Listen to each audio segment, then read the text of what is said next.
નમસ્કાર મિત્રો, આપણી યુટ્યુબ ચેનલ પોલીસનો એકડોમાં આપનું હાર્દિક સ્વાગત છે। આજે આપણે આ વિડીયોની અંદર ખાસ કરીને બંધારણ વિષયની માહિતી મેળવવાની છે। પોલીસની ભરતી તમને બધાને ખબર છે કે 12,472 જગ્યાઓ પર છે, જેમાં કોન્સ્ટેબલ અને પીએસઆઈ આ બે પ્રકારની ભરતી છે। કોન્સ્ટેબલની ભરતી 12 ધોરણ પાસ ઉપર છે અને પીએસઆઈની ભરતી ગ્રેજ્યુએશન ઉપર છે। પરંતુ જો તમે પેપર ચેક કર્યું મતલબ સિલેબસ ચેક કર્યો હશે, તેમાં અગત્યનો સબ્જેક્ટ છે બંધારણ। તો આ બંધારણ વિષયને કેવી રીતે તૈયાર કરવો, શું વાંચવું, કયા મુદ્દા બહુ મહત્વના છે, એના ઉપર આપણી આજે ચર્ચા રહેશે। આ વિડીયો એ લોકો માટે ખાસ જે પહેલી વખત પ્રિપેરેશન કરતા હશે અને જેમને કોઈ પણ વિષય છે આ પર્ટિક્યુલર સબ્જેક્ટ વિશે માહિતી બહુ ઓછી છે, અને જે લોકો ઓલરેડી તૈયાર કરે છે એમને પણ ઘણી બધી ઇન્સાઇટ મળશે। તો ચલો આ વિડીયો જે છે અચૂક જુઓ, અને વિડીયો ગમે તો લાઇક, શેર અને ચેનલને સબસ્ક્રાઇબ જરૂરથી કરજો। તો સ્ટાર્ટ કરીએ આપણે સૌથી પહેલા તો બંધારણનું ભારણ શું છે। તો તમને બધાને ખબર છે કોન્સ્ટેબલનું જે પેપર છે, પીએસઆઈનું પેપર છે, એમાં પાર્ટ એ અને પાર્ટ બી છે। પાર્ટ એમાં તમને ખબર છે રીઝનિંગ અને જે તમારું ગણિત, આ બે વિષયો છે। પાર્ટ બી ની અંદર જે છે કોન્સ્ટેબલની પરીક્ષામાં ખાસ કરીને 30 માર્ક્સનું તમારું બંધારણ છે, સીધે સીધું બંધારણ છે 30 માર્ક્સનું। અને જ્યારે પીએસઆઈની વાત કરીએ તો પીએસઆઈનું જે પાર્ટ 2 છે એના અંદર તમારા જે છે બંધારણ અને જાહેર વહીવટ ટોટલ જે છે 25 માર્ક્સનું છે। એનો મતલબ તમને ખબર પડી ગઈ હશે કે ભાઈ બંધારણ વિશેનું ભારણ જે છે કેટલું અગત્યનું છે। જે રીતે તમારે ગણિત તૈયાર કરવાનું છે, જે રીતે તમારે રીઝનિંગ તૈયાર કરવાનું છે, એવી રીતે તમારે બંધારણ સબ્જેક્ટને તૈયાર કરવાનું રહેશે। અને આ જે છે વિષયની પૂરેપૂરી તૈયારી આપણે આ ચેનલ પર કરાવવાના છીએ, એટલે આ ચિંતા જે છે તમે છોડી દો। હવે આપણે લાઈવ સેશનની જે છે ડેટ નક્કી કરીશું ને એક સમય નક્કી કરીશું, તો આપણે લાઈવ ક્લાસમાં મળવાનું થશે યુટ્યુબ પર। ચલો તો સ્ટાર્ટ કરીએ કે ભાઈ શું વાંચવું। સૌથી પહેલા તો આપણે થોડી ઘણી બુક્સની વાત કરીએ, બરાબર। તો કઈ જે છે બુક્સ વાંચી શકાય। આમ તો તમને બંધારણની કોઈ પણ બુક તમારી પાસે હોય, બધાનું મોટા ભાગનું કન્ટેન્ટ સેમ હશે, પરંતુ તમે બધા જોતા હશો કે યુવાની બુક છે અગત્યની, એક જે છે તમને કાજી સાહેબની બુક જોવા મળે છે, અને વિકલ્પ કોટવાલ સાહેબની એક બુક આવે છે। તો ભારતનું બંધારણ જે છે અથવા ભારતનું રાજ્યશાસ્ત્ર કરીને જે તમને પુસ્તક મળે, તો ભારતના બંધારણ વિષયની અંદર તમને આ 3 બુક અગત્યની છે। અને બીજા પણ કોઈ પબ્લિકેશન હોય તો પણ તમે વાંચી શકો। કન્ટેન્ટ જે છે બંધારણનું સેમ જ રહેવાનું છે। આપણે શું વાંચવાનું છે એની વાત કરીએ તો જુઓ, આમ તો પૂરેપૂરો સિલેબસ તમને આપેલો નથી, ફક્ત ભારતનું બંધારણ એવું આપેલું છે। પણ હું અહીંયા તમને એક રેફરન્સ બતાવું છું કે જ્યારે જીપીએસસી પરીક્ષા લે અને જીપીએસસી જ્યારે બંધારણનો જે સિલેબસ મૂકે તો આ મુજબ મૂકે છે, જેમાં ભારતના બંધારણનો ઉદ્ભવ અને વિકાસ, લાક્ષણિકતા, આમુખ, મૂળભૂત અધિકારો, ફરજો, સિદ્ધાંતો, અગત્યના સુધારા, મહત્વની જોગવાઈઓને એનું જે છે બેઝિક માળખું છે, સાથે સંઘ રાજ્યના કાર્યો, જવાબદારીઓ, સંસદ રાજ્યનું વિધાનમંડળ, માળખું, કાર્યો, સત્તા, વિશેષ અધિકાર, રાષ્ટ્રપતિ, રાજ્યપાલ, બંધારણીય સંસ્થાઓ, વૈધાનિક નિયમનકારી અને અર્ધન્યાયિક સંસ્થાઓ, ત્યાર પછી જે છે અહીંયા પંચાયતી રાજ, જાહેર નીતિ, શાસન, અધિકાર સંલગ્ન મુદ્દા, ભારતની વિદેશ નીતિ અને કેન્દ્ર રાજ્યની અગત્યની નીતિઓ અને કાર્યક્રમો। તો આપણે શું વાંચવાનું છે તો જો બંધારણની સૌથી પહેલા બંધારણનો ઉદ્ભવ કેવી રીતે થયો, તો ઉદ્ભવ અને ઇતિહાસ। હવે ઉદ્ભવ અને ઇતિહાસમાં શું વાંચવાનું થાય કે ભાઈ અંગ્રેજો દ્વારા ભારતમાં જે પણ કાયદાઓ લાવવામાં આવ્યા, રેગ્યુલેટિંગ એક્ટ હોય, પીટનો ધારો હોય, બરાબર, પછી ચાર્ટર એક્ટ હોય, એ બધા તમારે વાંચવાના થાય। ત્યાર પછી જે છે આપણે જે ગવર્મેન્ટ ઓફ ઇન્ડિયા એક્ટ 1919 છે, ગવર્મેન્ટ ઓફ ઇન્ડિયા એક્ટ 1935 છે, ભારતનો સ્વતંત્રતા ધારો છે 1947, અને ત્યાર પછી ભારતની ખાસ અગત્યની કોન્સેપ્ટ છે બંધારણ સભા। ધ્યાન આપજો, બંધારણ સભા તમારે ખાસ વાંચવાની થાય। બંધારણ સભાની અંદર કેવા પ્રશ્નો આવે કે ભાઈ બંધારણ સભા જે છે કેટલા દિવસ માટે મળી, કેટલી સમિતિઓ જે છે એની અંદર હતી, બંધારણનું જે છે ડ્રાફ્ટિંગ કોણે કર્યું, બંધારણની અંદર જે છે જે આમુખ આપણે બોલીએ છીએ તો ઉદ્દેશ્ય પ્રસ્તાવ જે છે કોના દ્વારા લાવવામાં આવ્યો, અને આ બધા આવા પ્રશ્નો ઘણા બધા આવતા હોય, જે તમે બંધારણ સરસ રીતે વાંચશો એટલે ખબર પડશે। તો બંધારણ સભાની અંદર કોણે જે છે કેટલા દિવસે સહી કરીને કેવી રીતે પાસ થયું, ને બધા ક્વેશ્ચન જે છે અહીંયા મહત્વના બને છે। બંધારણ સભાની અંદર બીજું ઘણું અગત્યનું છે કે ભાઈ સમિતિઓ જે છે તમને ખાસ પૂછે કે એના સભ્યો કયા કયા હતા, નીચેનામાંથી કયા સભ્ય આ સમિતિના નહોતા, આવી રીતના પ્રશ્નો તમને પૂછાય। સાથે સાથે બંધારણ સભા પછી તમને બંધારણનું માળખું ખબર હોવું જોઈએ। માળખુંનો મતલબ શું થાય કે ભાઈ બંધારણમાં કેટલા ભાગ છે, આમુખ છે તો આમુખની અંદર કયા કયા શબ્દો છે, પછી આની અનુસૂચિઓ કઈ કઈ છે, દરેક અનુસૂચિનો નંબર હશે કે ભાઈ પહેલી અનુસૂચિ શેની છે, બીજી, ત્રીજી, ચોથી, તો 12 અનુસૂચિઓ તમારે તૈયાર કરવી પડે।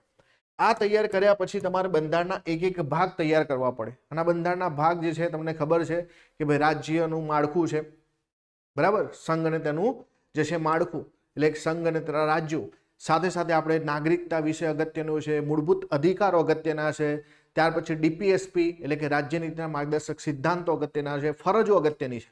તો આટલા ચેપ્ટર તો તમારે શરૂઆતના બહુ સરસ મજાથી વાંચવા પડે. પછી આગળ આવે કે ભાઈ જે અગત્યના આપણા દેશના અંદર હોદ્દાઓ છે. હવે આ હોદ્દાઓ કયા કયા હોઈ શકે? તો હોદ્દાઓમાં અગત્યનું શું બને કે આપણા અગત્યના હોદ્દાઓ જેમ કે આપણને વડાપ્રધાન વિશે ખબર હોવી જોઈએ, આપણા દેશના સર્વોચ્ચ જે છે પદ એવા રાષ્ટ્રપતિ વિશે આપણને ખબર હોવી જોઈએ. તો આપણે અહીંયા રાષ્ટ્રપતિ છે, રાજ્યપાલ છે, આ બે જે છે અગત્યના હોદ્દાઓ છે. એવી રીતે જ્યારે આપણે પીએમ અને સીએમ ની વાત કરીશું, એમના સાથે કાઉન્સિલ ઓફ મિનિસ્ટર એટલે કે મંત્રી પરિષદ વિશે આપણને ખબર હોવી જોઈએ. પછી આપણને સંસદ અને રાજ્યની વિધાનસભા વિશે ખબર હોવી જોઈએ. આટલું તૈયાર કર્યા પછી આપણે ક્યાં જવું પડે? આપણે સુપ્રીમ કોર્ટ અને હાઈકોર્ટનો માળખા તૈયાર કરવા પડે. સુપ્રીમ કોર્ટની જે છે અંદર કઈ કલમ શેના માટે છે, જેમ કે અત્યારે તમે જોતા હશો કે સુપ્રીમ કોર્ટ ખૂબ ચર્ચામાં છે, તો એની પાસે એવા કયા પાવર છે જે સરકાર ઉપરવટ, સંસદ ઉપરવટ જઈને પોતાની જે છે સત્તા, તો એ પ્રકારના ક્વેશ્ચનો પૂછાય કે ભાઈ એમના જજની પસંદગી કોણ કરે છે, એવા બેઝિક ક્વેશ્ચનથી લઈને જે છે તમે જોતા હશો કે અત્યારે તો બેઝિક માળખાની જે છે વાતો પણ જે છે પરીક્ષામાં પૂછાતી હોય છે. તો આ બધું જે છે અહીંયા જે આપણી સુપ્રીમ કોર્ટ, હાઈકોર્ટ તૈયાર કરશો. પછી બહુ અગત્યનો કોન્સેપ્ટ જે છે પંચાયતી રાજનો, અને પંચાયત રાજની સાથે સાથે તમારે શહેરી જે છે બરાબર વ્યવસ્થા પણ વાંચવી પડે, જેને આપણે મહાનગરપાલિકાઓ, નગરપાલિકાઓ કહીએ છીએ, મ્યુનિસિપાલિટી કહીએ છીએ, તો અર્બન બોડી જેને બોલવામાં આવે એ આપણે વાંચવું પડે. ત્યાર પછી આપણે જે છે બંધારણની અંદર વિવિધ સંસ્થાઓ આપેલી છે, જેને આપણે બંધારણીય સંસ્થાઓ બોલીએ છીએ. તો બંધારણીય સંસ્થાઓમાં નાણાં પંચ હોય, જીએસટી કાઉન્સિલ હોય, સીએજી હોય, એટોર્ની જનરલ હોય, એડવોકેટ જનરલ હોય, આવી જેટલી પણ સંસ્થાઓ છે એ બધી સંસ્થાઓ વિશે વાંચવું પડે. આ સંસ્થાઓ વાંચ્યા પછી આપણે જે છે ઘણી બધી વૈધાનિક સંસ્થાઓ વિશે વાંચવું પડે, જે સંસદના કાયદાથી બનેલી હોય, એ સીવીસી પણ હોઈ શકે, બરાબર. એવી ઘણી બધી સંસ્થાઓ છે, જેમ કે નેશનલ કમિશન ફોર જે છે હ્યુમન રાઇટ છે, નેશનલ કમિશન ફોર વુમન છે. તો આ બધી સંસ્થાઓ કેવી સંસ્થાઓ છે? તો આ બધી સંસ્થાઓ જે છે વૈધાનિક સંસ્થાઓ છે. અને એના ઉપરવટ જઈને આપણે જે છે ઘણી બધી કારોબારી સંસ્થાઓ ભણવી પડે, જેમ કે નીતિ આયોગ શું છે, બરાબર. પછી આપણી વૈધાનિક સંસ્થામાં લોકપાલ જે છે, લોકાયુક્ત, આવી સંસ્થાઓ પણ પૂછાય. તો બધી સંસ્થાઓ આપણે વાંચવી પડે, એના માળખા જે છે વાંચવા પડે, એમાં કેટલા સભ્યોનું જે છે બનેલું હોય છે, એની સ્થાપના ક્યારે થઈ, કયા કાયદા અંતર્ગત થઈ, આ પ્રકારની કે પછી કોઈ કમિટીની જે છે ભલામણના આધારે થઈ છે, આ આપણા માટે અગત્યનું બને. આટલું તૈયાર કર્યા પછી આપણે આગળનો એક કોન્સેપ્ટ આવે કે જેમાં આપણે વિવિધ અધિકારોની વાત કરીશું કે ભાઈ આપણા બંધારણની અંદર જે છે અમુક વિસ્તારોને આપણે શિડ્યુલ જે છે વિસ્તારો જાહેર કર્યા છે. 5મી અનુસૂચિના વિસ્તારો, 6ઠ્ઠી અનુસૂચિના વિસ્તારો જાહેર કર્યા છે. તો પંચાયત રાજ જે છે એ પેસા એક્ટ અંતર્ગત ત્યાં લાગુ થાય, તો પેસા એક્ટ આપણને થોડોક ખબર હોવો જોઈએ. સાથે સાથે આપણે અમુક વર્ગો માટે ખાસ જોગવાઈઓ કરી છે, જેમ કે અનામતની વ્યવસ્થાઓ કરી છે, તો એના વિશે થોડો ઘણો ખ્યાલ હોવો જોઈએ આપણને. એવી રીતે બંધારણની અંદર આગળનો એક કોન્સેપ્ટ જે છે એ છે કેન્દ્ર રાજ્ય સંબંધો. તો કેન્દ્રના રાજ્યના સંબંધો વચ્ચે કેવી રીતે વહેંચણી કરવામાં આવી છે, કયો વિષય કોને આપવામાં આવ્યો છે, કારોબારી સંસ્થામાં જે છે કે કારોબારીની અંદર કેવી વહેંચણી છે, ધારાસભાની શક્તિઓમાં કેવી વહેંચણી છે, ને નાણાકીય સંબંધોમાં કેવી વહેંચણી છે, એ પણ આપણે ભણવું પડે. તો આમ બંધારણ વિષય નાનો લાગે, પણ જ્યારે તમે વાંચવા બેસો ત્યારે જે છે સબ્જેક્ટ વિશાળ બને છે ને પ્રશ્નો પૂછાવાની શક્યતા જે છે ગમે તે ખૂણામાંથી હોઈ શકે. પણ આપણે સ્ટેપ બાય સ્ટેપ જે છે આની પ્રિપેરેશન કરીશું. અને બીજું એક ખાસ કે આપણી પ્રિપેરેશન જે છે એ એમસીક્યુ દ્વારા કરીશું. આપણે મારી એક કહેવત છે કે કહું ને કે ભાઈ તમારે જે છે દરિયો પાર કરવાનો છે ને તમે જે છે બાથરૂમમાં છબછબિયા કરો તો એ જે છે ક્યારે દરિયો પાર થશે નહીં.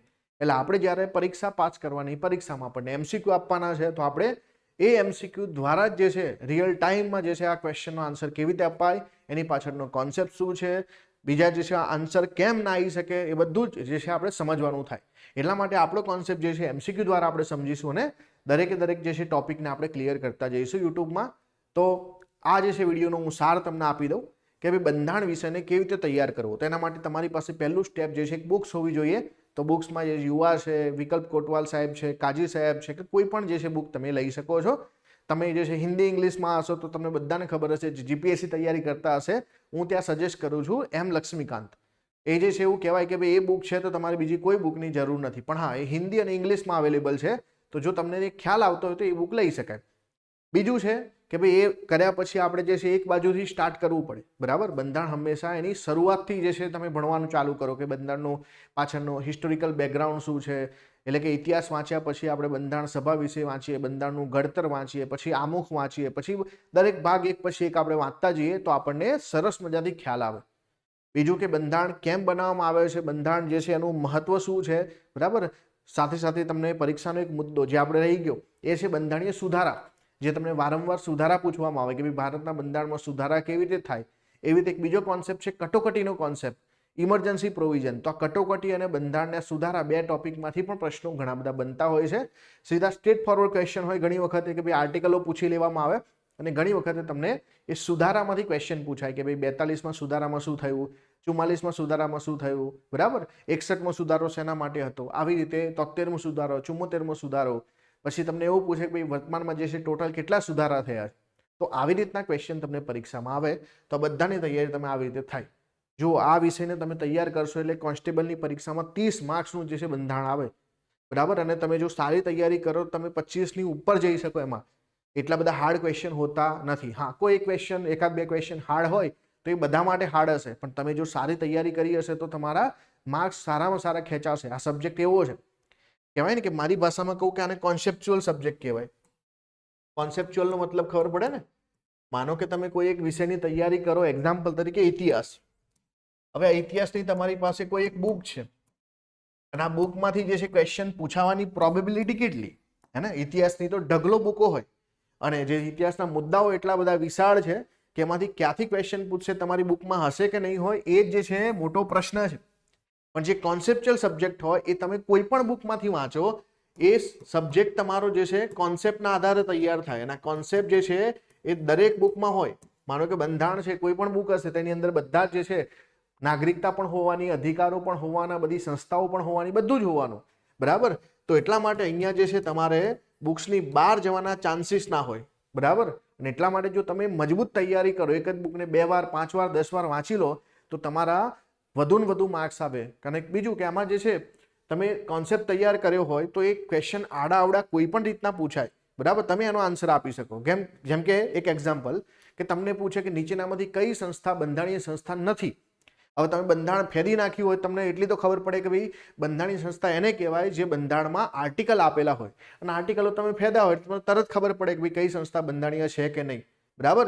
બીજા એવા ક્વેશ્ચન કોઈ પણ અટપટા હોય તો એ પણ તમે આનો આન્સર આપી શકો જો તમે કોન્સેપ્ચ્યુઅલ તૈયારી કરી હોય. તો કોન્સેપ્ચ્યુઅલ સબ્જેક્ટ કયા કયા હોય, બરાબર. તો એક તો બંધારણ છે,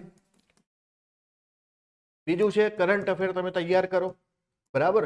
એ ફેક્ચ્યુઅલ ડેટા છે તો તમે તૈયાર કરશો એટલે આવવાનું જ. બીજો સબ્જેક્ટ છે જિયોગ્રાફી, તમે કોન્સેપ્ટ તૈયાર કરો એટલે આ સબ્જેક્ટ તમને આવડી જાય. બીજો છે ઇકોનોમી. તો આ જ્યાં સબ્જેક્ટો છે એ કોન્સેપ્ચ્યુઅલ સબ્જેક્ટો છે. ગણિત છે, રીઝનિંગ છે, બધા કોન્સેપ્ચ્યુઅલ સબ્જેક્ટ કહેવાય. તો એ જો તમે સરસ મજાથી તૈયાર કરો તમારા માર્ક્સ જે છે આવે ને આવે જ, બરાબર. તો ચલો આ વિડીયોને આપણે અહીંયા જે છે રોકીએ. અને જો વિડીયો તમને ગમે તો લાઇક, શેર અને સબસ્ક્રાઇબ જરૂરથી કરજો. અને ખાસ જો આ વિડીયો જુઓ છો તમે અને તમારે ખાસ બંધારણ અને બીજા બધા સબ્જેક્ટની તૈયારી આપણે કરાવવાની છે, જો જરૂર છે તમને તો નીચે જે છે, બરાબર, એક કમેન્ટ જરૂર છોડો કે ભાઈ હા તમને આ જે છે પોલીસના તૈયારી માટે વિડીયોની જરૂર છે. Okay, all the best, thank you.